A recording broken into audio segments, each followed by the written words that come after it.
Rosie the Riveter represents the 6 million U.S. women who worked in World War II on the home front. These ladies worked in factories to make planes, ships, tanks, and weapons for World War II. Rosie became a popular icon of World War II through posters and music. In 1942, an artist at Westinghouse named J. Howard Miller created the "We Can Do It" poster. It was probably part of his company's war work. It depicts a beautiful woman in a red and white polka-dotted scarf with her fist up. The next step in the Rosie myth was the song Rosie the Riveter, written by Red Evans and John Jacob Loeb. It was recorded by the Four Vagabonds.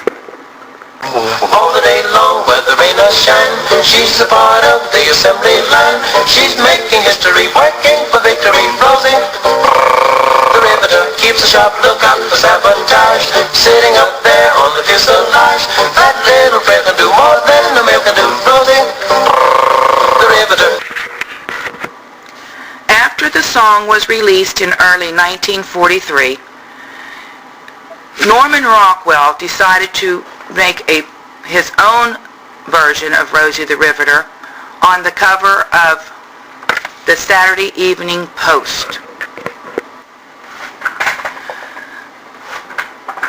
The Norman Rockwell picture of Rosie appeared on the cover of the Saturday Evening Post on May 29, 1943, the Memorial Day issue. This was a big boost to the Rosie story. In the 1940s, the circulation of the Saturday Evening Post was about 4 million, and when a Rockwell drawing was going to be on the cover, they published extra issues. He was the most popular illustrator in the country. The Norman Rockwell image of Rosie was very popular, but later, copyright restrictions meant it was less frequently reproduced. The Miller image was without such restraints, and now it appears everywhere, on mugs, magnets, t-shirts, and mouse pads.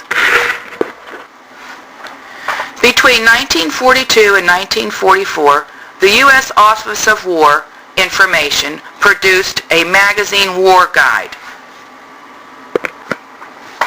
The guide gave examples such as women grocery clerks, elevator operators, telephone operators, farmers, ticket agents, and many others, saying that if women didn't do them, quote, our civilian life would break down.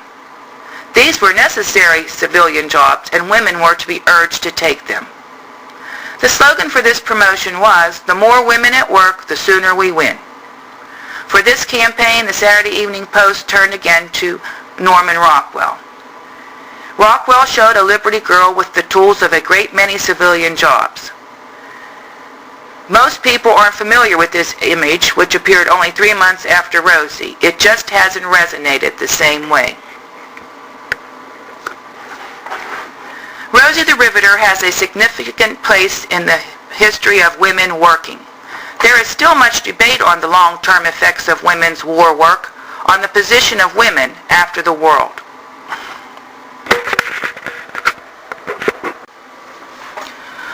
Looking back in history at Rosie the Riveter, we would say in today's world that she received much media hype. It was through the work of the posters and the music that made Rosie very popular during the war effort. When they gave her a production knee, she was as proud as a girl could be. There's something true about red, white, and blue about Rosie the Riveter. After the war, did women return to their traditional roles of mothers and housewives like June Cleaver in Leave It to Beaver?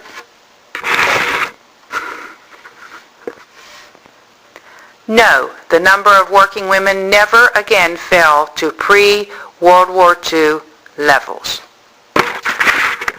All the day long, whether rain or shine, she's a part of the assembly line. She's making history, working for victory. Rosie the Riveter keeps a sharp lookout for sabotage, sitting up there on the fuselage.